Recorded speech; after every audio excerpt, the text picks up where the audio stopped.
La variante Omicron sigue su expansión por el mundo. Ya se registró un primer caso en Francia metropolitana, mientras que Estados Unidos exigirá a partir del próximo lunes a todos los viajeros un test negativo de coronavirus. Mientras tanto, la Unión Europea contempla la posibilidad de vacunación obligatoria para todos sus ciudadanos. La Organización de Naciones Unidas advierte nuevo récord de necesitados para el año 2022. Se calcula que unas 274 millones de personas en todo el mundo requerirán de ayuda de emergencia debido a la pandemia, los conflictos y el cambio climático. Sigue la polémica en torno al paradero de la tenista china Peng Shuai. El Comité Olímpico Internacional anunció que mantuvo una nueva videollamada con la deportista, en tanto que la Asociación Femenina de Tenis, la WTA, canceló todos sus eventos en el gigante asiático. En medio de preocupaciones por la seguridad de la jugadora, varias personalidades del deporte apoyaron la medida. Muy buen día, gracias por continuar con nosotros en France 24. Soy Raúl Blanco y como siempre un gusto acompañarlos. Comenzamos con la pandemia de coronavirus y la nueva variante Omicron. Estados Unidos exigirá a partir del próximo lunes a todos los viajeros que se trasladen a su territorio que presenten un test negativo de COVID-19 tomado 24 horas antes de su vuelo, independientemente de su estado de vacunación o país de salida. En Francia, luego de detectarse el primer caso de Omicron en la isla de la Reunión, se reportó un primer contagio en la variante en Francia metropolitana. Por otro lado, Japón retrocede en sus restricciones de viaje por Omicron, un día después de ordenar a las aerolíneas suspender las reservas de vuelos internacionales por un mes. El gobierno nipón relajó entonces la medida para así permitir el retorno de los nacionales. Ante la aparición de esta nueva variante de coronavirus, debe ser obligatoria las vacunas contra el COVID-19. La presidenta de la Comisión Europea, Ursula von der Leyen, afirma que el tema debe ser objeto de debate. Es una cuestión que se plantea en todo el continente. ¿Deben los países de la Unión Europea hacer obligatorias las vacunas contra el COVID-19? Mientras la variante Omicron se extiende por Europa, Austria y Alemania se han mostrado favorables a la obligatoriedad. La Comisión Europea dijo el miércoles que los países deberían estar abiertos al debate. ¿Cómo podemos fomentar y pensar potencialmente en la vacunación obligatoria dentro de la Unión Europea? Esto necesita un debate. Esto necesita un enfoque común, pero es una discusión que creo que tiene que ser dirigida. En Francia, las tasas de vacunación son altas, en torno al 75%, aunque 6 millones de personas aún no se han vacunado. Algunos expertos sostienen que lo importante no es centrarse en obligar, sino en convencer a la gente de que se vacune en primer lugar. Lo importante es convencer a las personas de que se vacunen lo antes posible, ya sea la primera, la segunda o la tercera dosis. Cada país de la Unión Europea ha adoptado una postura diferente respecto a la implantación de la vacuna.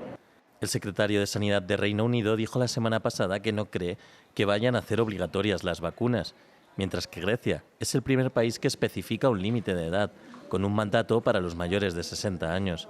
La tasa de vacunación en la Unión Europea se sitúa en el 66%, aproximadamente un tercio de la población. Y la Oficina de Naciones Unidas para la Coordinación de Asuntos Humanitarios lanzó su plan de asistencia global para el año 2022, por lo que solicita a la comunidad internacional 41.000 millones de dólares, un 17% más que este año 2021, con el fin de ayudar a 183 millones de personas. Los conflictos en Etiopía, Myanmar y Afganistán serían algunos de los principales destinos de esta ayuda, que también busca asistir a los colectivos más vulnerables afectados por la pandemia y el cambio climático. En Latinoamérica, la ONU pide 2.500 millones de dólares para asistir a los venezolanos, tanto en su país como para los que emigraron a naciones vecinas. Estimamos que para 2022 habrá 274 millones de personas que necesitarán asistencia humanitaria, un 17% más que en 2021.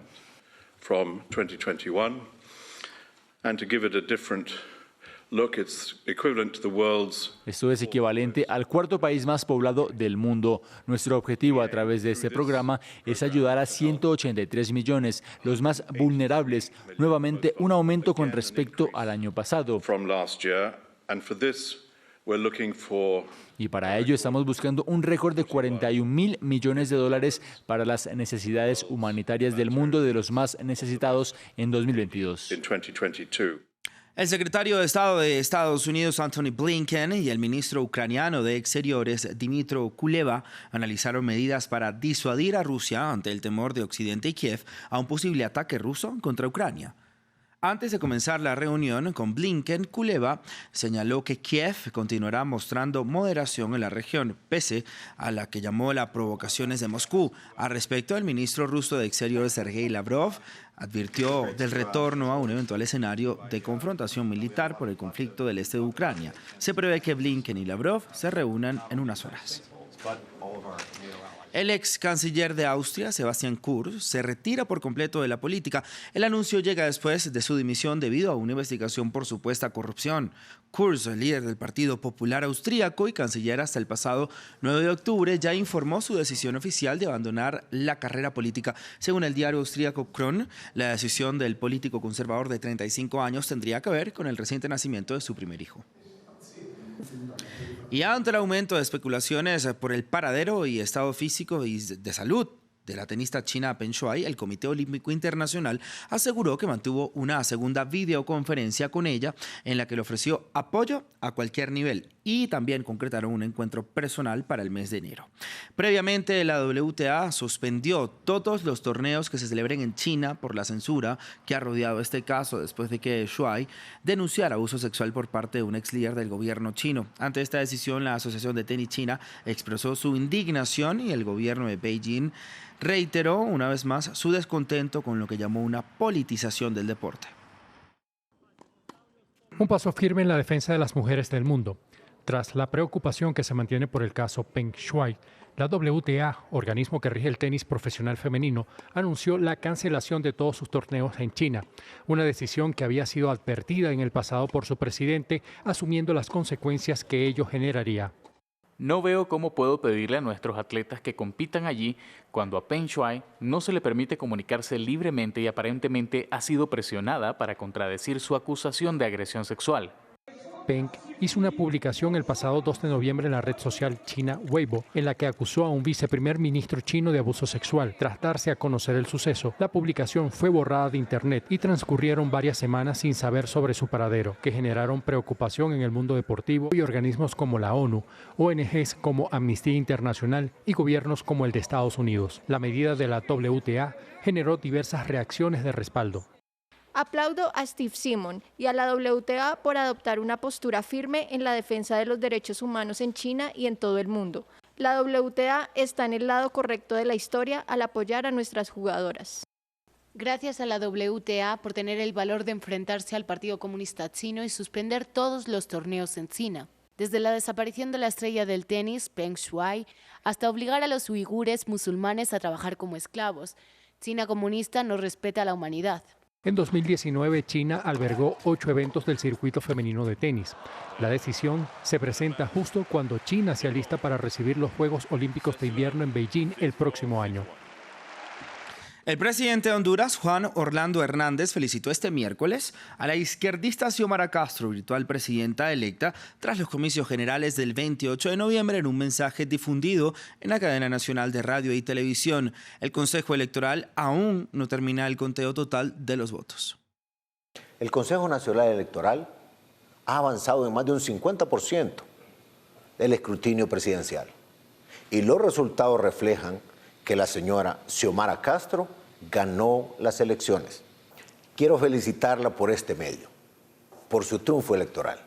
Y comenzaron oficialmente las fiestas navideñas en Nueva York. El encendido del árbol de Navidad en el Rockefeller Center da inicio a la temporada de fin de año. El árbol de 12 toneladas fue decorado con más de 50.000 luces LED y lleva en su parte más alta una estrella de cristal de la marca Swarovski. Una multitud participó en la ceremonia del encendido en el centro de Manhattan, a diferencia del evento del año pasado, marcado por las restricciones por el COVID-19. El árbol estará en exhibición hasta principios de enero de 2022. Con estas imágenes de